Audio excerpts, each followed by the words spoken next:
Le DAF Fresh Morning, c'est 104.5 tonnes de bonne humeur. Tous les matins sur Urban FM. La meilleure radio de la capitale. La meilleure radio de la capitale. Vous êtes sur les 104.5 Urban FM, la station urbaine, et vous écoutez le DAF Fresh Morning. On parle sport avec Elvis. Elvis, bonjour. Bonjour DAF Fresh, bonjour René Rude, bonjour Fallon, bonjour tous les auditeurs qui nous écoutent ce matin.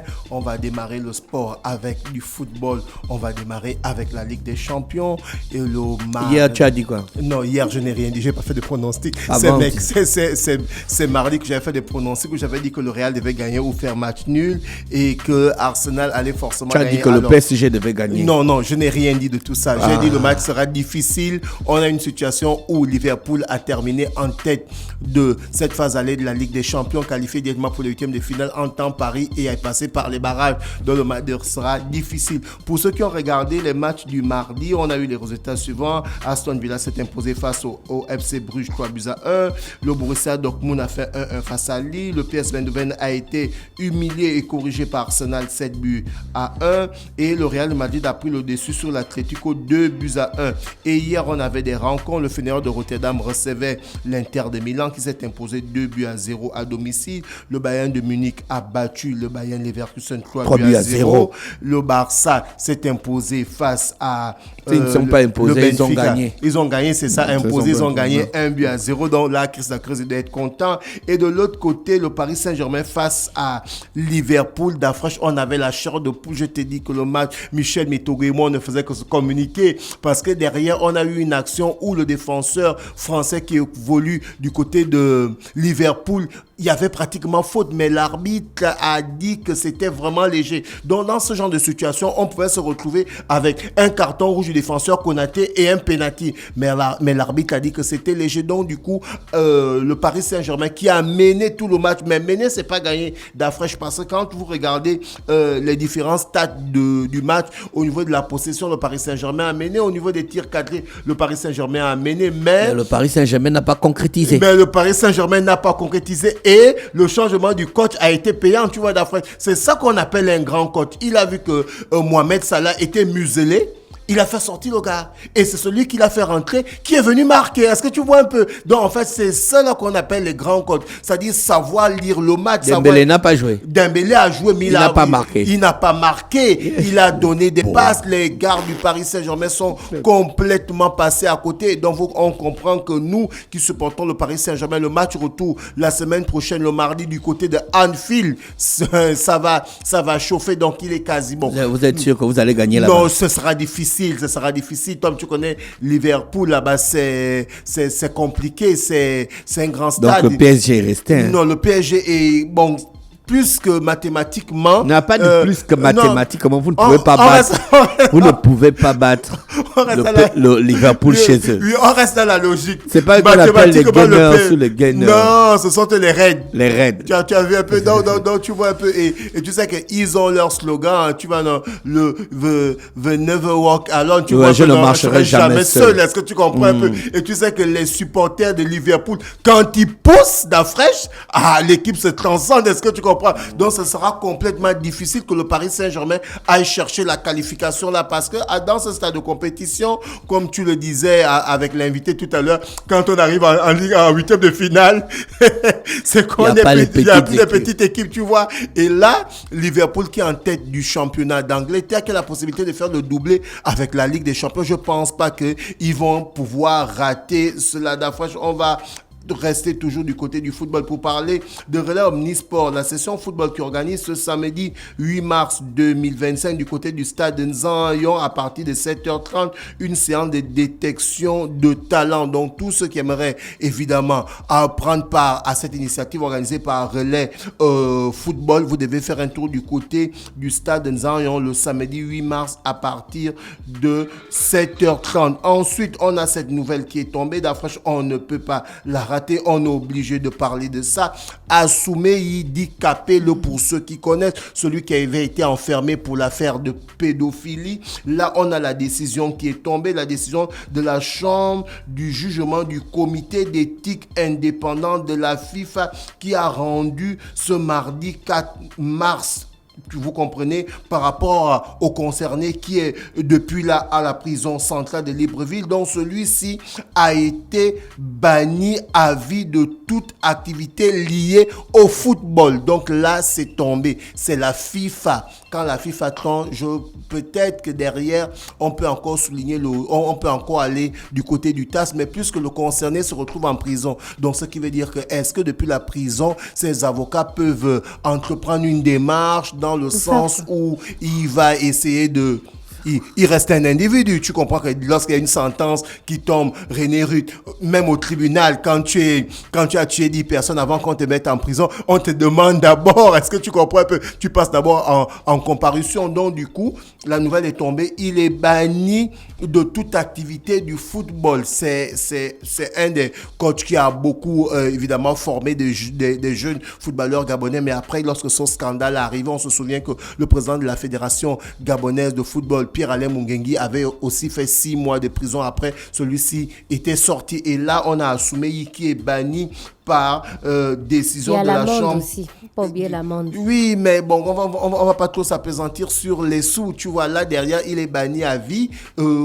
On espère qu'il va terminer sa peine de prison et que derrière, il va sûrement continuer sa vie. Mais au niveau du football, la sentence est tombée. Celui-ci est banni à vie au football. Et on va aller du côté du basketball d'Afrique. Joël Embiid, qui était le MVP de la saison 2022-2023, celui-ci est blessé au genou et c'est terminé pour lui pour cette saison. Le pivot de Philadelphie, Joël Embiid, va mettre fin à la saison en raison d'une blessure de genou. Voilà, donc c'est depuis le 28 février, celui qui avait terminé MVP de la saison 2022-2023 et qui avait terminé aussi meilleur marqueur de la saison régulière. Donc, il est blessé. C'est vraiment un coup dur pour les Sixers de Philadelphie. Et là, on va du côté des Lakers de Los Angeles parce que, bam, c'est tombé. On a pu voir certains supporters de LeBron James tels que Willy Konra Asoko, le président de la Fédération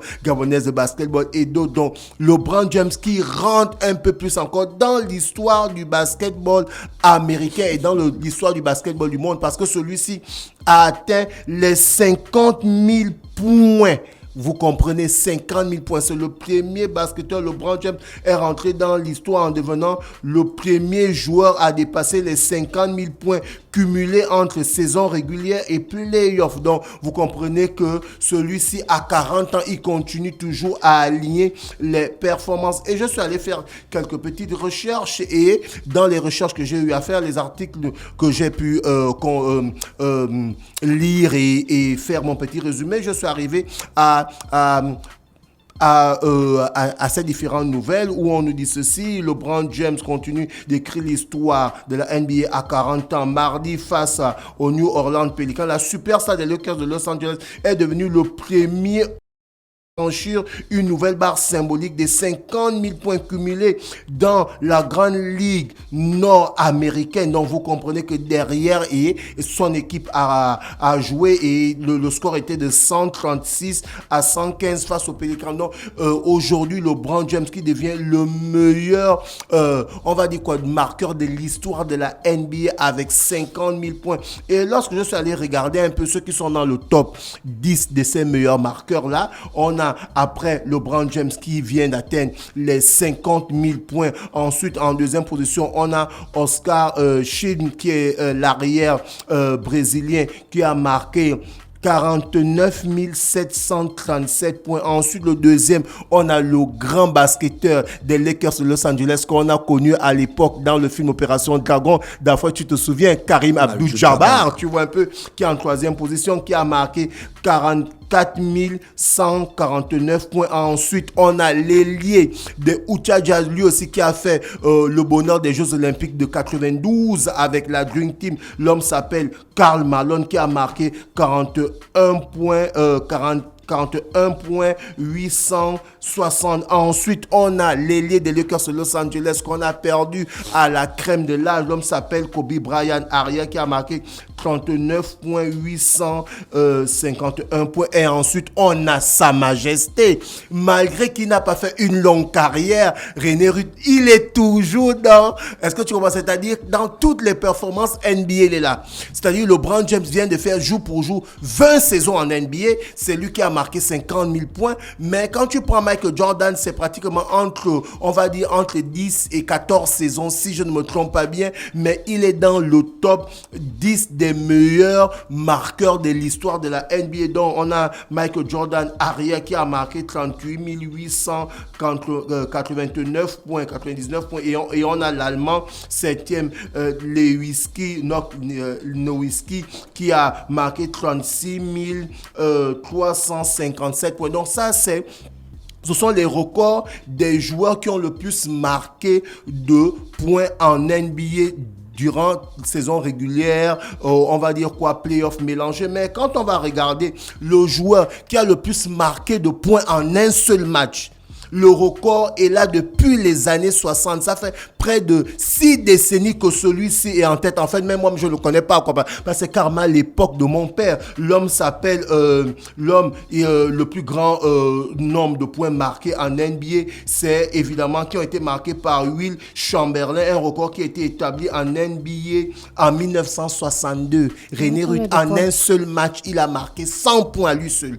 100 points en un seul match. Un basketteur n'a plus jamais fait ça. Un basketteur n'a plus jamais fait ça. Le record, c'est depuis 1962. Est-ce que tu comprends? Et toujours dans mes recherches, quand je suis allé regarder, l'article nous dit ceci. Le 2 mars 1962, à Pennsylvanie, Will Chamberlain a établi le record de points, de points marqués en un match. 100 points pour les Warriors de Philadelphie lors de la victoire 169 à 147 contre les Knicks de New York. Donc, tu comprends que son équipe avait marqué 169 points, mais lui, il avait mis 100 points à lui seul. Est-ce que tu comprends? Donc, c'est lui qui a le record. Et quand on regarde d'autres joueurs qui ont pu atteindre les records, mais qui n'ont pas battu ce record, on a Kobe Bryant qui avait marqué 81 points lors du match des Lakers de Los Angeles face au Toronto Raptors. C'était le 22 janvier 2006. Ensuite, on a toujours Will Chamberlain qui avait marqué 78 points face aux Warriors. On était en 1961. Et on a Luka Doncic des Mavericks qui a marqué 73 points. On a David Stockton aussi. Donc voilà un peu le top 5 de ceux qui ont marqué, on va dire, le plus grand nombre de points durant un match. Et je rappelle que normalement aujourd'hui, l'équipe de la Gambie est attendue ici à Libreville et va devoir normalement se déplacer du côté de Franceville, au niveau du football, parce que derrière on a la confrontation retour du tour préliminaire du championnat d'Afrique de football. Vous vous souvenez que le match allait le samedi dernier, le Gabon s'est déplacé le jour du match, ils sont déplacés le samedi matin, ils ont joué en soirée, on a fait 0-0, donc le match retour va se passer ce samedi 8 mars du côté de Franceville et c'est aujourd'hui que l'équipe gambienne est attendue pour qu'elle puisse arriver et pouvoir aller du côté de Franceville. Merci Elvis avec nous ce matin sur les 104.5 Urban FM, la station urbaine dans l'Uda Fresh Morning, le réveil matinal le plus haut de la capitale, sur la radio la plus haute de la capitale. Le Da Fresh Morning, c'est 104.5 tonnes de bonne humeur. Tous les matins sur Urban FM. La meilleure radio de la capitale. La meilleure radio de la capitale.